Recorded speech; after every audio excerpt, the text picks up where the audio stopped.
Member supported Hawaii Public Radio and all things considered, HPR1. I'm Dave Lawrence and thrilled to be in our Atherton Performing Arts studio. Boy, did we pick the right cat to welcome back. And a guy that has been on the show with us for 14 years now. That's how long it has been. And he's going to be doing a very special Ron Artiste II and Friends gig, plus opener Jenny Yim. It's tonight at the Hawaii Theater. We're going to be hearing about that and more. It's a musical cat who has had such a connection to the islands for so many decades. You know him from Hall & Oates. You know him as like a really gifted guitarist, songwriter, singer, John Oates. Thank you so much for finally, after 14 years, you made it into the studio. Dave, I wasn't trying to avoid you, man. It's just one of those things. I totally know, my man. How do you connect to Ron? What's the connection there? Ron and I met on the Joe Bonamassa Blues Cruise about a year ago. Frankly, I didn't know much about him at all, but I loved him. As soon as I saw him perform and play and sing, he's got such a great spirit, man. He's just a really cool cat. We hit it off, and because he spent some time in Nashville, and that's where I'm living these days, we just said, hey, man, let's get together when we're both in town, and he came over and we wrote a song together, which is coming out on my new record, which will be out in the fall. We wrote a song called Let Me Be the One, which I think we're going to play tonight. In fact, I hope we play it tonight. You guys haven't played together live? No, we actually never have. How do you then plan to do a concert together? So you guys are going to be at the Hawaii Theater, and if you've never played together, how do you map out an entire evening of stuff? Well, you know, Dave, that's a really good question because I have no freaking clue of what we're doing. Okay. No one told me anything. I don't even have a guitar. So hopefully I'm going to get a rental guitar. Listen, I've got tons of songs. Not every person knows the music that you have been doing has been associated in this marketplace. I can't think of anybody who, as far back as I guess it was 74 and 75, it was Cecilia and Capono and Kalapana. They did When the Morning Comes. Right, and Good Night. And Good Night and Good Morning. Right. They must get up early. The two themes were covered. Right. And so this is they did such a great job. The thing about these songs, I was going to say, was like, in Hawaii, these songs, you walk into the ABC store, wherever you walk, they're often going to be part of the soundtrack. This is your music, and these songs weren't, even though this band has a lot of hits in the 80s, this is 1974. Yeah, it would have been 74 by the time people heard it. And they became hits in the islands. Yeah. Enduring hits. When did you first realize that bands in Hawaii had covered these songs that were not even singles, really? No, elsewhere? They weren't. That's true. No, it was we just, in those days there was no social media or anything like that. No, we had heard that there was a couple versions of it, but it wasn't until we actually came here for the first time, and that was probably around, my guess it would have been around 76, that we actually didn't realize how big of a hit they were here in Hawaii. Everywhere we go, we hear it, like, in restaurants and all over the place on the radio, So, and Henry opened for us. I can't remember what. Well, more recently in 2015 or 2015, something. that's right. C&K never opened for you, or you had no other prior stuff with Henry even. No. I guess one of the biggest, you've done some huge gigs, but Live Aid. Yeah. Well, at the time, it was the biggest music concert in the history of the world. We had Eddie Kendrick and David Ruffin, who were the lead singers of the Temps. We had done a show with them at the Apollo Theater prior to the Live Aid. And a record, right? Yeah. And then Mick Jagger, at the time, wasn't touring with the Stones, and he had a solo album out, and he needed a backing band, so he wanted us to back him. But he didn't tell us Tina Turner was going to be there too. That was kind of a surprise. So we did our own show, and then we brought out Eddie Kendrick and David Ruffin. We did a Temptations medley.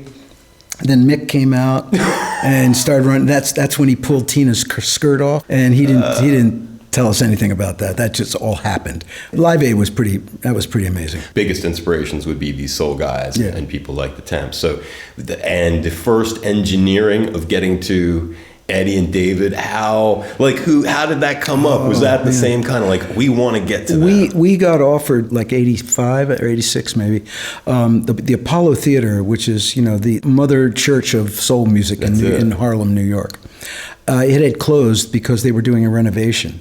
So the city had put a lot of money into the renovation of the theater, and they wanted to reopen it with a bang. And it was going to be a big charity event.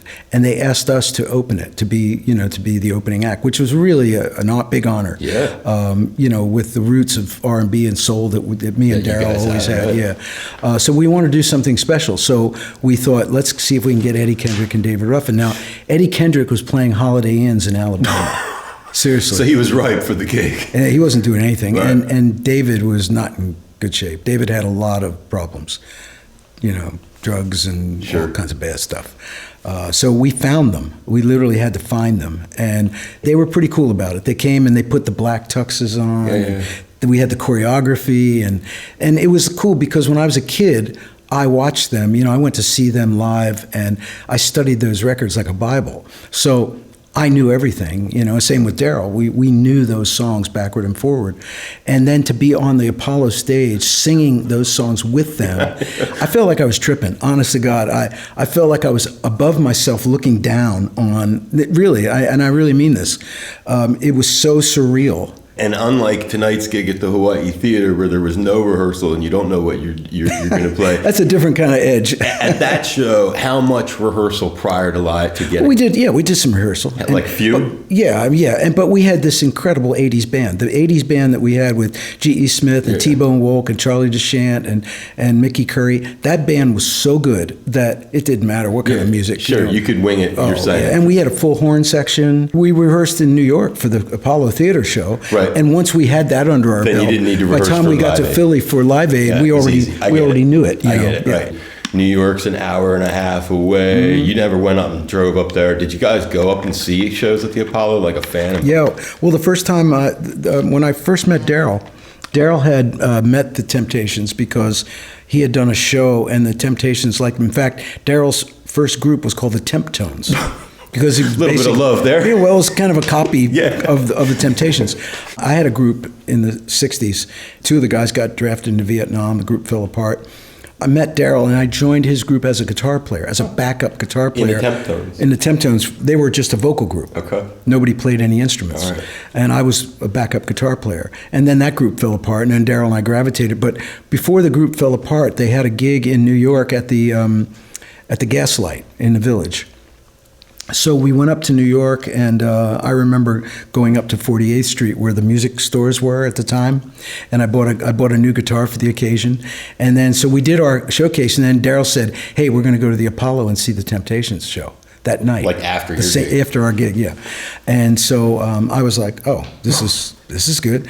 And then, of course, not only did we go see them, but we went backstage and hung out with them. And then they took us out, and we sat in the front row. And so that was one of the first things I actually ever did with Daryl, was that experience. And so that kind of bonded us. And then, of course, flash forward years later to when we did that show at the Apollo.